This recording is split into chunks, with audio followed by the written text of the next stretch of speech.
My boyfriend called me dramatic because I refused to go along with his disgusting kink. Now, he can find someone else because I am leaving him. My boyfriend and I have been together for a year. Early on in our relationship, when we started being intimate and discussing what we like and don't like, I told him that there was an intimate act in bed that I do not like and do not want to do ever. I have tried it with other partners and did not like it. He tried to argue saying that they, my other partners, just didn't do it right and that I should try it with him because he knows what he's doing. This went on for a few weeks and finally I caved and did the act, and as predicted, I did not like it.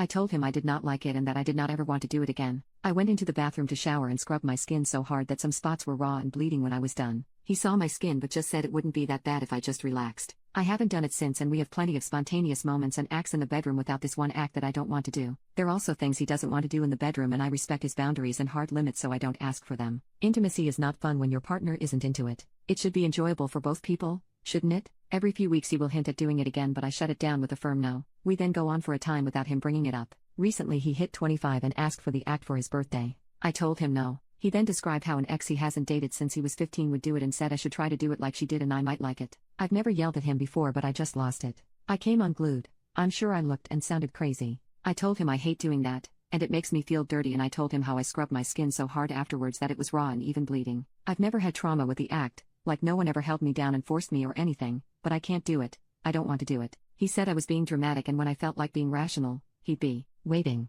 I've been sleeping in the spare room for almost a week. I don't know what to do or how much clearer I can be. He says I'm being unreasonable on the off for not doing this one thing for him. I countered with there are intimate things I like but don't ever ask for. I know he doesn't like them, and he just says, that's different, but won't tell me how it is different. Am I being the off for not wanting to do it and saying no when he wants this act? Edit. He wants to release his bladder on his partner, not inside, just on. Update post. The day I made the post he pushed again to urinate on me during sex. I said no, and honestly I got a bit mad. I told him exactly how I feel about it. Again, told him I hate it. I will never do it again with him or anyone else, and if he can't let it go, we are done. This is where it gets scary. I have a beautiful glass cake plate. I don't bake, but I like getting mini cakes and cupcakes and displaying them in this cake plate. When I said he either let it go or we are done, he picked up the cake plate and threw it at me. I have terrible reflexes. I tend to freeze when things come at my face. I don't know what compelled me to move, but I managed to duck out of the way just in time. I had glass in my hair and all around me. If I hadn't ducked, I would have been hit by the plate. He's never done anything like that before, and we both froze. He then grabbed his keys and said I need a drive before walking out.